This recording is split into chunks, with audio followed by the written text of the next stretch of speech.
Live from Pie Town, Nashville. This is Dante Barstool Backstage. I'm with my new friends at Blind Barber. Yeah. Barber extraordinaire, Chris. Day one. Singer-songwriter extraordinaire, Ernest. And the Deville Records crew over here.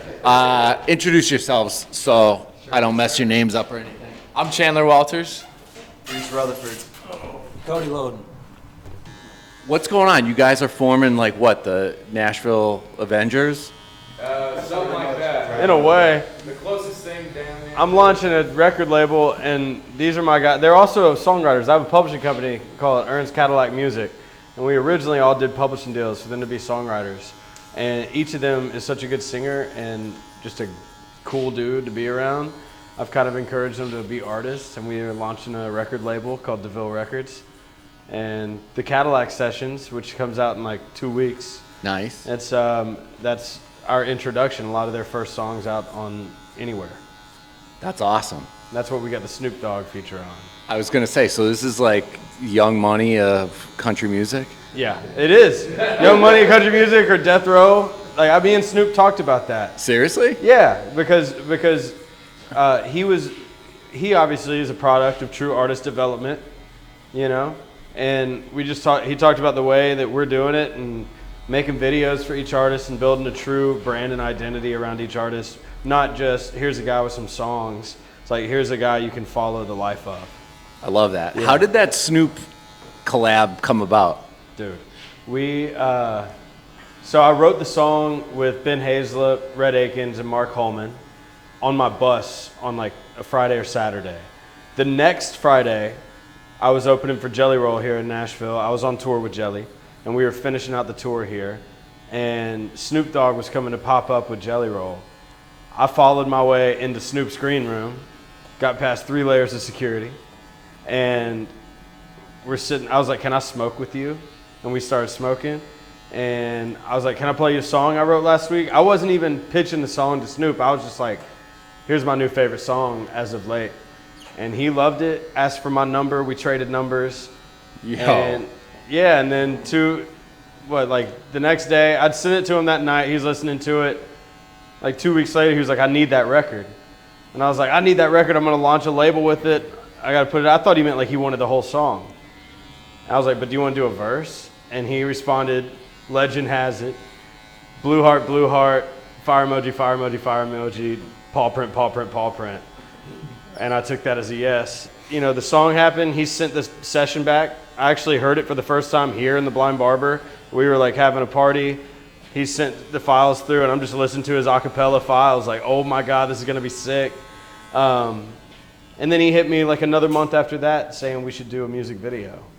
And I was like, I was just going to do a cartoon and keep, I don't need any more of your time. He was like, "No, fuck that, cuz." He was like, "We got a hit." So he's the man, huh? Yeah, no, he's exactly what you expect. He's just a real normal, funny dude who truly believes in what we're doing with Deville and Cadillac. And obviously I think it's important for these worlds to collide as many times as possible. And, not just alone for shedding light on the label and the guys, but I think it's just good for culture in general. So this is the premiere single? It's going to be the premiere single? Yeah, it's out. That was the #1 single. And then last week we dropped a Reese Rutherford song called Southern Belle.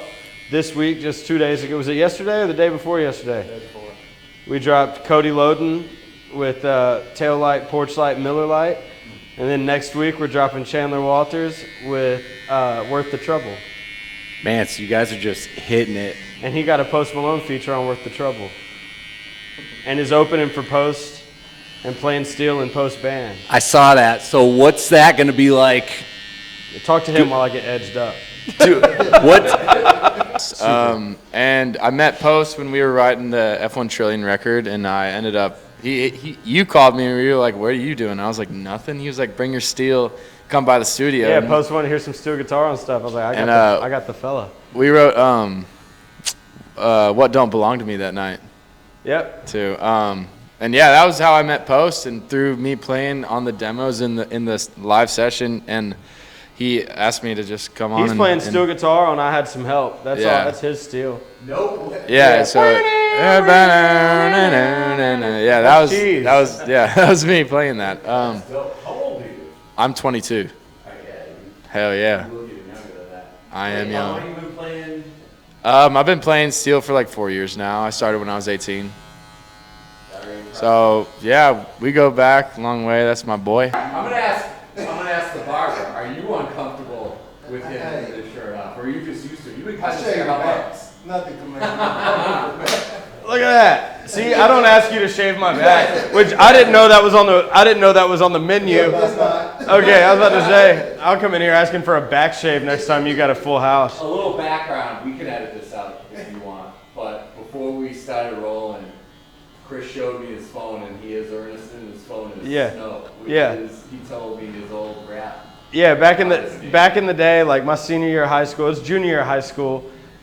My group of friends and me were just like cruising around in a car, freestyle rapping, and I called myself. I said, "Is SNO fellow here to tell the world hello?"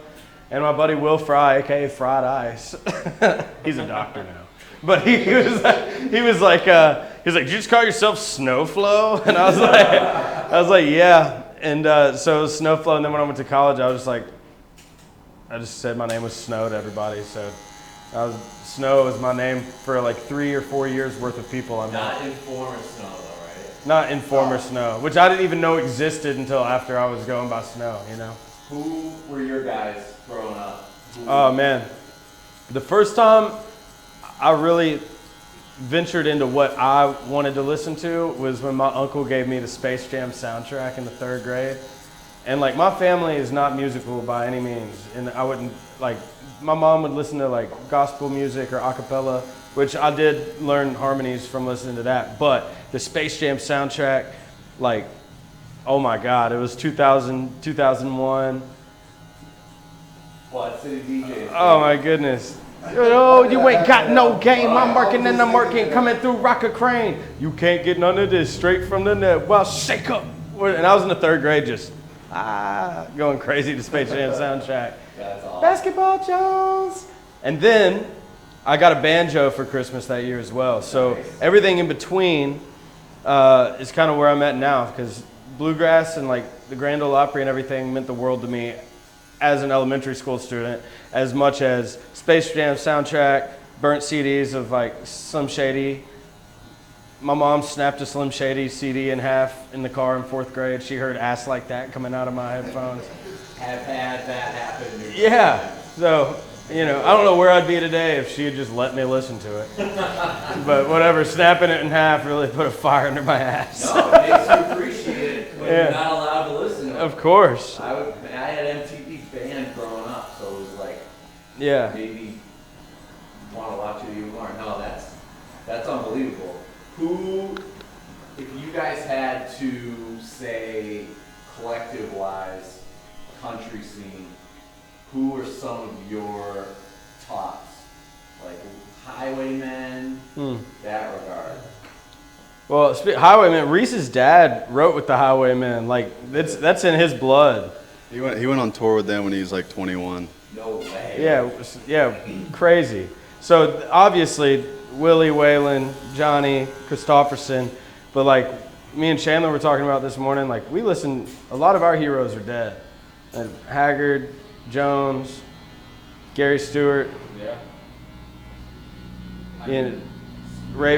You guys are like pretty well educated and for young. all are. Keith Whitley, he's a Kentucky native. I would say that you also are pretty influenced by like early 2000s, mid 2000s country music too. Like straight up red dirt country. Yeah, like what got you into music? My dad.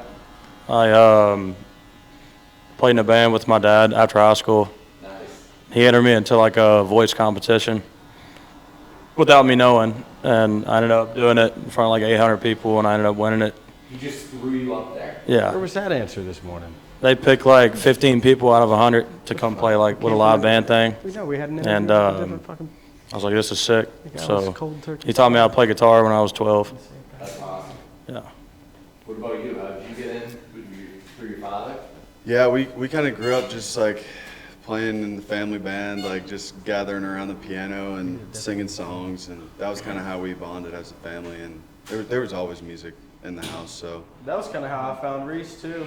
Yeah, I met Ern back when he was Snow, like 88 name changes ago. Yeah. But like Reese's family and my wife's family go way back, and Delaney's dad worked with his dad back in the late 90s in Nashville. When Rivers first came to town was right around when Rob first came to town. Rob wrote Grundy County Auction. I'm sold to the lady in a second. No, she's Nick. But Reese always just was a household name once I started knowing the Royers, and I saw an Instagram video of his whole family like singing a Beatles song or something. Rob brought you over to the house, and he was like, "Y'all got to listen to this kid. He's dating Delaney, whatever." And When was that? That was that when you were in high school? I was like What song was what? I was like 14 or 15, and we were just up there hanging out, and you just like put some random beat on your phone and started spitting, and me and started rapping? Yeah, and me and my dad were looking at each other like, who the hell is this guy? It was a love language. I was like, I don't know how to talk, but I'll freestyle rap. It was awesome. Yeah, and then years later, I guess COVID came around. You and me played golf a little bit. That was like right after your senior year. Yeah. And then we started writing songs. That was right after I dropped out of Ole Miss. I told you to drop out of Ole Miss. Yeah. So were you always like back and forth between country and rap, or? I wouldn't say back and forth. I avoided country early on, just being from Nashville, just because I'm a bit of a rebel and am able to rap. I'm a decent rapper and added melody to it, and it got me in rooms. It got me in rooms to write rap, and it got me in rooms for country as well. But like, once I made the switch to country, I would never make a full switch back to rap. You know, I'll use what I know about rap to help me write songs, which is like the freestyling nature of writing. I freestyle a lot. I'm not like a sit down and think over how long, or you know, I just don't overthink words. I just. What's your if you had to choose top country rap crossover track, who you going with? Well, country rapper, I'm gonna go with me and Snoop Dogg. But if you want to go like true country rap, I'll say. Cut a track with Snoop, now you got a fade. Yeah, now I got a fade. I go back to my fade. I'm not going back to all the way back to rap, but I do got my fade back. I think Moneybag Yo and Morgan, Whiskey. Great song. I think that's the one. Broadway Girls is fire too. Great tracks.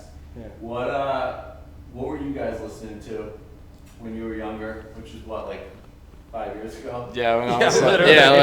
like When I 2 met years him. ago. I grew up with my dad, like he would listen to Pearl Jam and Guns N' Roses, and we'd do a lot of rock stuff, but also he'd throw in some Snoop and a lot of the rap too, some Dre and but I was playing Guitar Hero, and I saw Splash in the game, and I was like, I want to be just like him.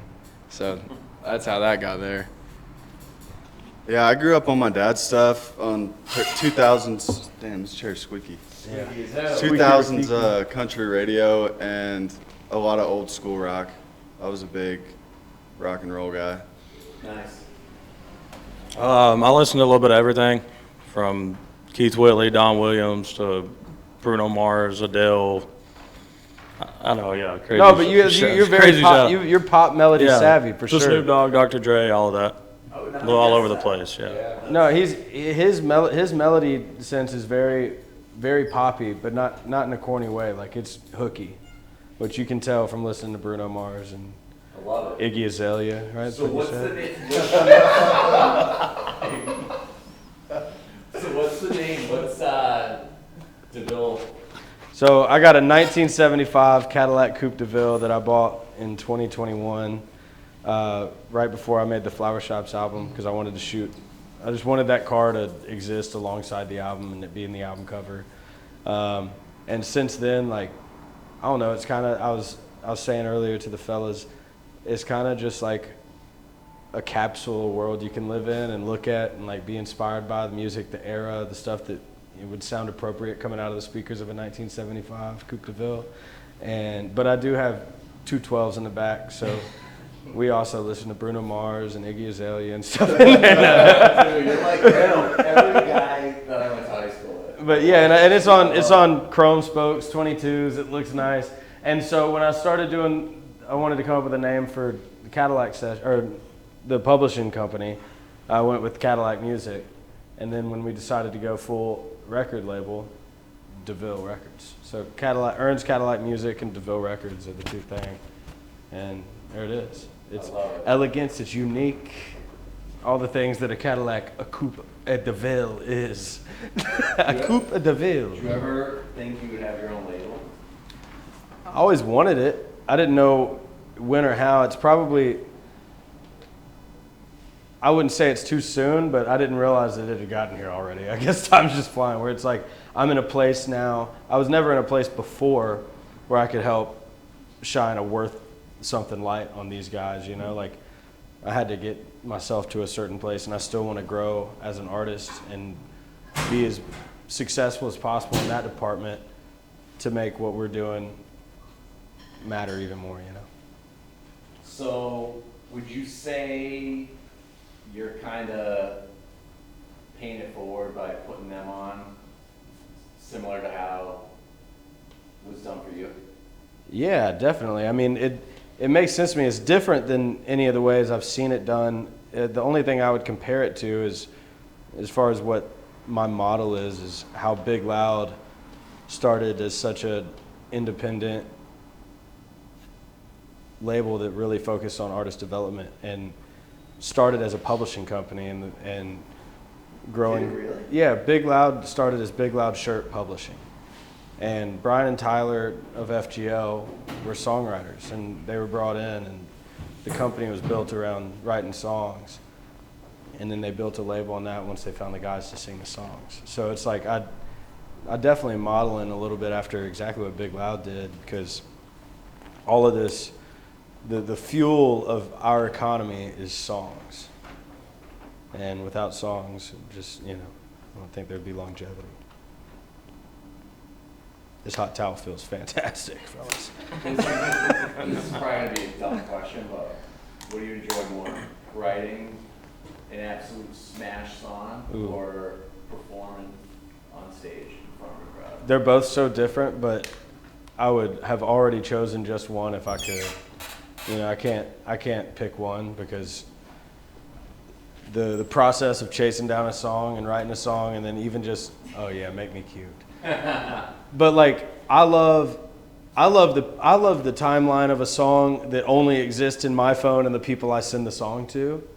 You know, it's like, once it's out, I don't really even listen to it. I love that, unless I'm playing it live, you know?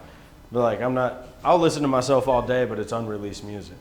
I don't listen to my Spotify channel, you know? But in the same way that's exciting, getting up and hearing people sing a song back to you is like heroin. I've never tried heroin, but I hear it's pretty fucking good. I want to know from each of you, what's the coolest thing you've learned Riverdale from this guy since being Cheers. around him? It's fantastic. Thanks, Chris. Oh, yeah, me first. Butterhead. The coolest thing I've learned from that guy over there, man, Thank you. Please.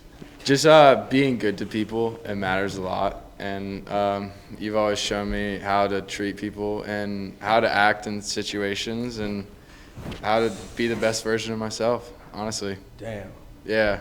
Most people have to die to hear compliments about I themselves. fucking love you, dog. I love you too. Thank Oh, that was great. That was sweet. I was thinking music. you. Thanks, Cheese. No, but Better. treating people matters. Treating people good matters. Thank you. That's good. 100%, man. I think that, is that how you've gotten where you've gotten networking? Networking for sure. Like I totally agree with treating people good. Somebody said to me, treat people good on the way up because you'll see them on the way down, and that stuck. But another part is just like knowing when it's your moment and capturing that moment. You know, you might be in the room and it not be your moment, but you got to know when it is, and then just be yourself, because that's what got you in the room in the first place. And I tell them all the time, life is a series of starting lines. There is no finish line. Once you go, you get to a phase in life where everything's fucking groovy. That's not the finish line. That's a new starting line for the next grind, you know? Man, you're wise. I've failed a lot, and it took me a long time to get here, so I'm just like trying to expedite some failure on their end. No, that's huge. That's big time important. I mean, so you attribute all this knowledge to making mistakes, or? Not even making mistakes. I've had an incredible point of view getting to like be on the inside of Big Loud since like 2017 or 18. I've watched artists come and go. I've watched employees come and go. I've seen how success has been handled. I've seen how failure's been handled. I've been flies on the walls for tough conversations. It's like I've kind of, had I not been paying attention, it just would have been a long time getting to have cuts. But the whole time I was like making mental notes of dynamics and managing expectations and all that. And like, I know that I can apply that to these guys' life. Like, they'll tell you I'm the first one to have a tough conversation with somebody, because I don't like to beat around the bush for shit, you know. If he wants to be in this interview, he's welcome to be. No. I like it. So one thing that I didn't mention on camera, we gotta give a shout out. This is your business too. Blind Barber, yeah, I'm a part owner here in Nashville, Blind Barber Nashville. Dude, you got how many assistants you got?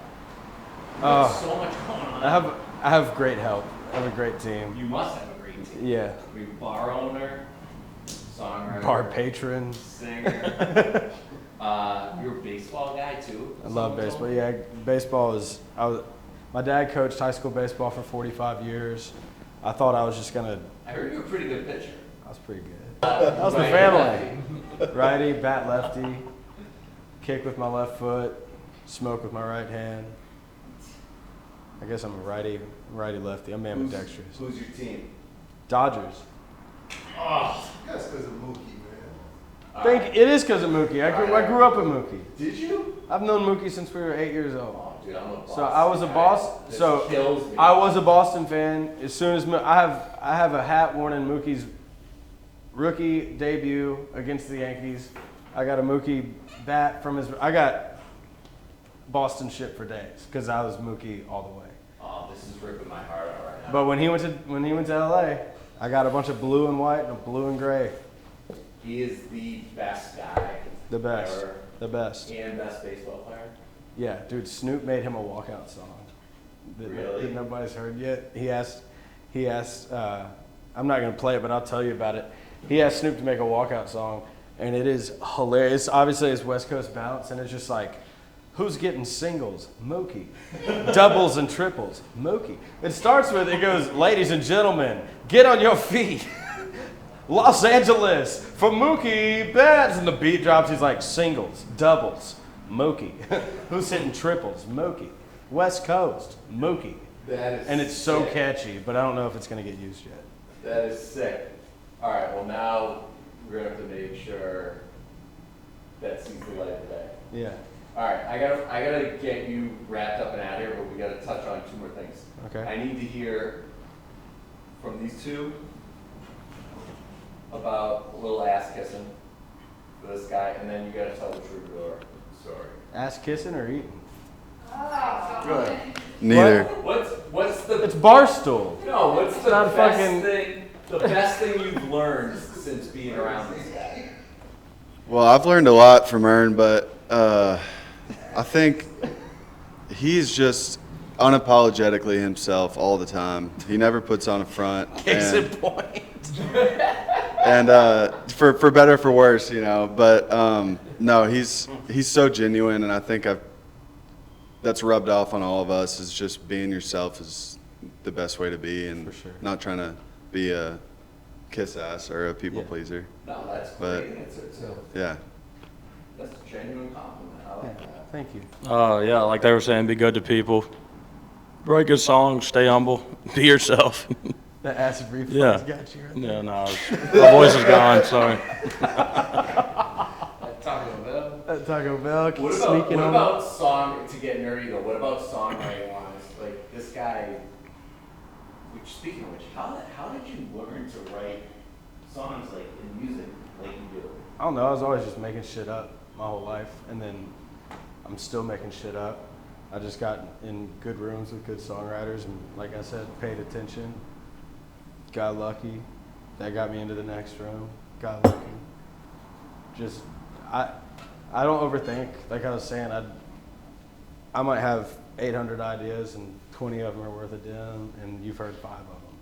You know, so there's like a lot of missteps and okay songs written, but co-writing and like being with other talented people, some days isn't your day, you know, and then it's somebody else's day, and then sometimes it won't be that person's day and it's your day. So that's why in Nashville everybody gets an equal share. If we were all in here, I'm not good at math, say the 4 of us wrote a song, 25% goes to all of us, no matter if me and Reese wrote the whole thing and those guys were like, yeah, that's awesome, or you know, where everybody contributes. Because where you can get in the way, a big part of writing songs sometimes is staying out of the way. Like if you and me are on a roll and y'all are just creating a good energy for us to stay on a roll, that's way more valuable than just saying ideas just to say ideas to feel like you're involved and making it a 5-hour day for no reason, you know? So reading rooms and energy and all that, I think just comes with reps, years of doing it. This is great insight. You should document this sometime. Yeah. Like video process. Yeah, we should do it. We did the Cadillac sessions. We filmed for 4 days straight, but we should do some songwriting documentation. Is that out? The full episode, yeah, there's like it's episodic. If you go check on Instagram, each of them has their own episode, and there's a trailer, and then when the album drops, we drop a long episode with it, like an 8-minute. That's awesome. Yeah. That's awesome. Yeah. Who would you put on your country music Mount Rushmore? Hank Williams, Merle Haggard, Willie Nelson.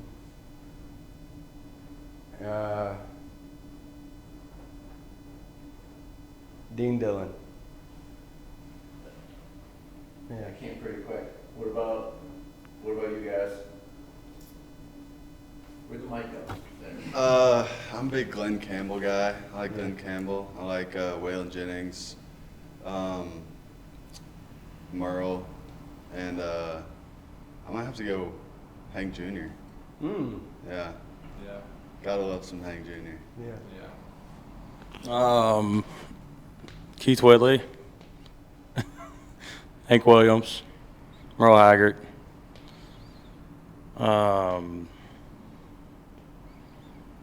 I'm going to go Don Williams. Don Williams. Fire. And I believe in you. How many is there? I think there's 4. All right, that's the question. All right, okay. We've all done 4. Yeah, right. I mean, a valid question. Merle Haggard, for sure. I mean, ours are going to have a lot of similarities. Merle Haggard, Waylon, gotta be. Gary Stewart, George Strait, and... I think you're at 4. Okay, well, that was 4. What was Yeah, your and, though? If you could add a face And? to Mount Rushmore. Probably Vince Gill. Ooh, Yeah. it's a good one. Vince Gill is such a legend. All right, I want your Mount Rushmore pop music. Oh, yeah, there you go.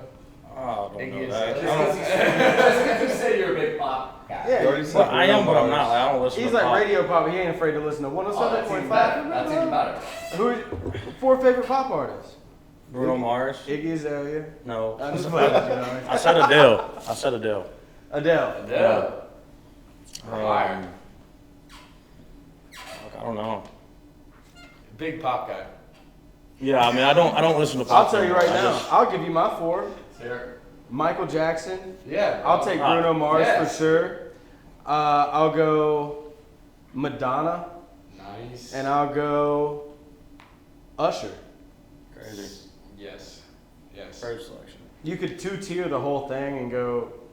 You could still get Timberlake in there. You could get if you T-Pain. I wouldn't just say it's pop, but T-Pain is gonna get on a list for sure for Yeah. having the most. Nelly. Now, dude, I remember. Do you remember the verses they did? Those were my favorite things during COVID when when legends would get up and do verses and just play back-to-back hits. Who did Nelly go against? The Snoop DMX one was unbelievable. That was great. Did Nelly not go against T.I.? Yes, you're right. That was unbelievable. Yeah. Yeah, you had big stuff going on during COVID too. You had your podcast, right? Yeah, just being Ernest. I talking shit about everybody. I had a great podcast. I love that podcast. And it was so funny. I mean, nobody had anything else to do, so I got yeses off it. Keith Urban was my second guest ever. I drove up to Keith Urban's multi-million-dollar mansion in a gated community with a fender dragging the ground in my Ford Fusion, nervously drinking a bottle of champagne. I had a laptop, an SM7, and an iPhone that I had him hold to capture his vocals. And then I like spliced it all together. I ran his audio, my audio, and dropped an episode with Keith Urban that I think probably 17 people heard. But it was awesome. No, that's great. You guys are awesome. This was by far the coolest interview I've done. Yeah, I hope your camera, I hope it caught it. What can you plug before we wrap up and get you out of here? I mean, you're literally going on tour tonight. Yeah, I'm playing an Onion Festival in Georgia tonight. But I'll be back. But yeah, I'm going out on the road with Old Dominion, starting early June. Then I'll be with Lainey Wilson this fall. Cadillac Sessions drops on May 7th. Each of these guys get 2 original songs and a cover. I got like 3 or 4 original songs, a couple covers. Through that, you can click on each of their names. Go follow them on Spotify. Chandler Walters, Reese Rutherford, Cody Loden. They'll all have music coming out this year. And yeah, this is gonna be a long process that requires real day one fans. And thank you for doing this interview so I can help shine a light on them. Dude, you're honestly the man. Like putting these guys on, I'm sure you guys are gonna be household names before we know it. It's an honor to meet you, and you're hitting the road with someone kind of big. I leave tomorrow night. We're going to open for Post Malone this summer. Damn, man. So, Playing some Stadiums. Dude, you're coming for Wrigley, Fenway. Yeah. We're like doing so many cathedrals of baseball. Yes. Yeah. Ford Field. He's doing football stadiums. Yeah, football stadiums, baseball stadiums. With my band, we Yeah. get 20 minutes, and then I'm gonna go play steel for Post during his set. Yeah. Good for you, man. That is Yeah. so sick. Catch us out at the Western Wednesday after parties too. They'll be all over. He's the man. Yeah. He is the best. He's a lot of fun. You gotta get him talking about conspiracy theories and aliens. He does love to yeah. Oh, yeah. He's great. All right, this is a wrap. Appreciate Thank you guys so much. Oh. Yeah, thank you. Good luck. Hell yeah. Thank you.